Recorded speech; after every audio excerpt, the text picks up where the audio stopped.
President Cyril Ramaphosa is expected to announce his government of national unity cabinet soon.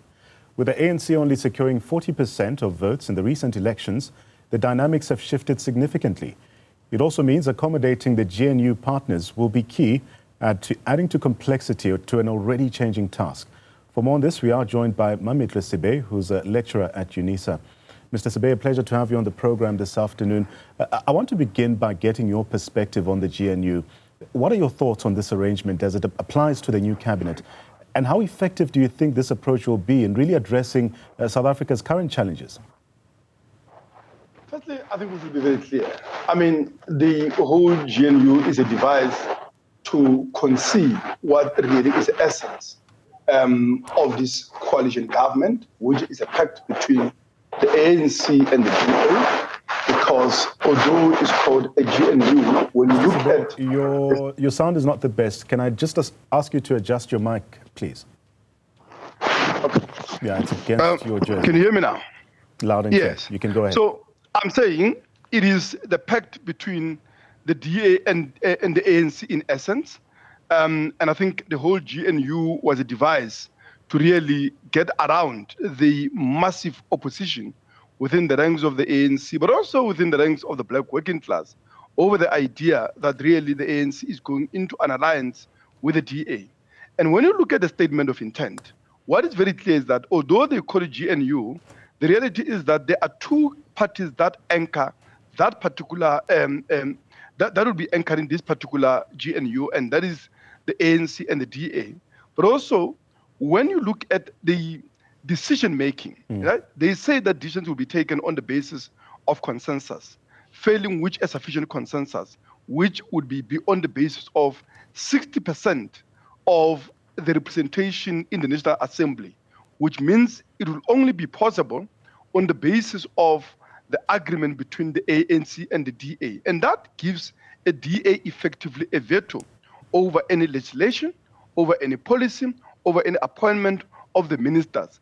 And for me, that is really a subversion of democracy, because what that statement of intent does, it locks the ANC into a sort of an arrangement, a coalition arrangement, where every single decision of any importance in regard to governance has to be vetoed by the DA, which we know is a party really of the white privilege, and the party that is unashamedly committed to a most brutal forms of, exploitation of the black working class in this country, that they want to strip of every right, including the right of strike, the right, to a minimum wage, and other basic conditions that they want to erode, in addition to, of course, austerity measures and cuts on public spending on essential public services, including education, health, and other services essential to the quality of life of many black working class people in this country.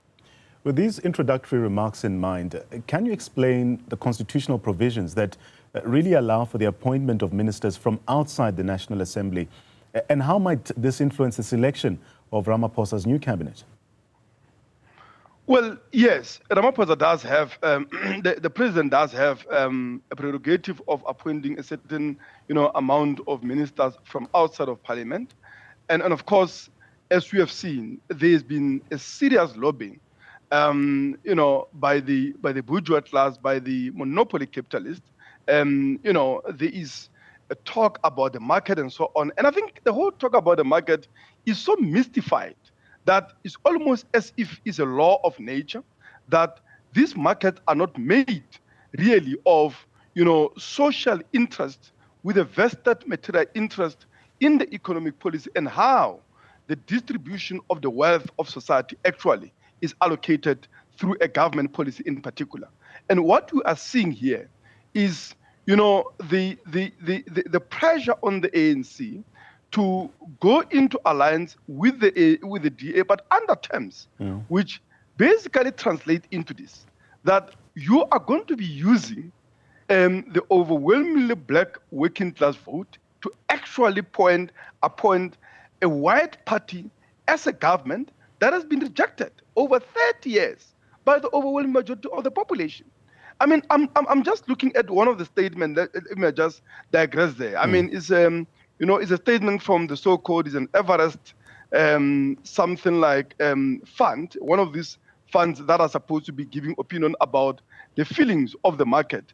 And, they say, well, part of their preference for appointment is that, for finance, they hope that Ramaphosa does appoint the DA shadow, shadow minister of finance, because he has experience and expertise. I'm like, what? Because when you look at the credentials that they really have, other than the fact that he's white, he's DA, he has none of that.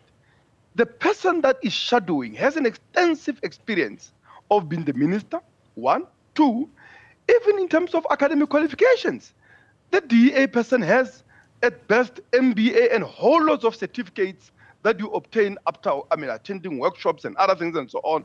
And here you have a minister with a master's in science of finance economics from University of London, and for some reason is less qualified, according to the so-called market, than this person that just have all the certificates that can't even really be backed by any rigorous, academic program. So the point that I'm saying is that you have a monopoly capitalist interest in the economy who are hell-bent on carrying out a restructuring not only of government, but of the entire economic or macroeconomic framework, much further than the way that the ANC has done after 30 years of relentless neoliberal attacks and austerity on the working class. They want to take that much further, which effectively would really take us in many ways to the days of apartheid, when we have no services that are essential to the quality of life that the working class has actually acquired and gained in the past 30 years of democracy. Not to mean that we'll be having a workforce that is stripped of every basic right that we have ever gained in terms of the basic conditions of employment, the working hours, but also the benefits, the wages, as well as the right to strike and to fight in defense of those rights. They want to weaken collective bargaining. They want to weaken trade union rights. That is a kind of a very brutal regime of primitive capital accumulation and exploitation that they want to impose on the working class.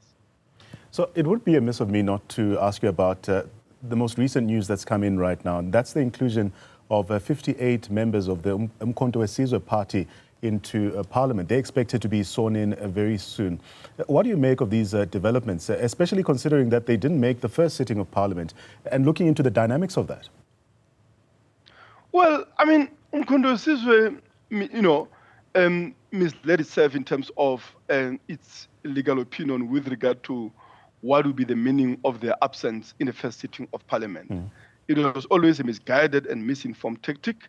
Well, they are back. And I'm not really, sure, because people tend to suggest that MK is a left party which is going to make a difference. It's not. This is a party of the man that was a president of this country, who has then now rebuilt a base on the base of the most reactionary, politics, appealing to the most backward, tribal, and ethnic nationalist sentiment, xenophobic sentiments, and of course, at the same time, bringing rhetoric about some crude anti-imperialist and anti-establishment conspiracy theories, and of course these ideas, particularly the conspiracy theories that the entire system is rigged, that these ideas can have so much appeal, is something that should be concerning us, because the reality is they are grounded in the reality of the profoundly undemocratic methods of the tiny interests of the monopoly capitalists in this country, who continue to monopolize vast sections of the economy, the industries, not only the mining, the banks, the farms and all these things and so on.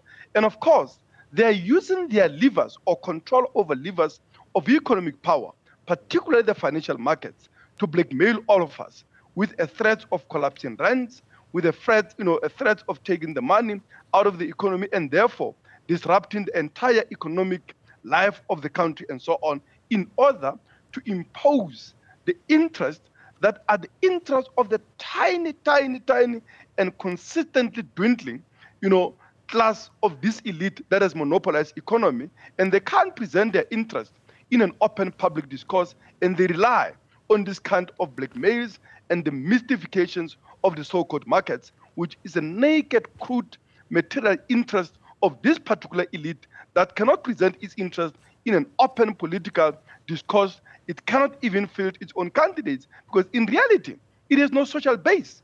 You have a situation wherein the economy continues to be monopolized. If you look at what's happening in the country as well, right?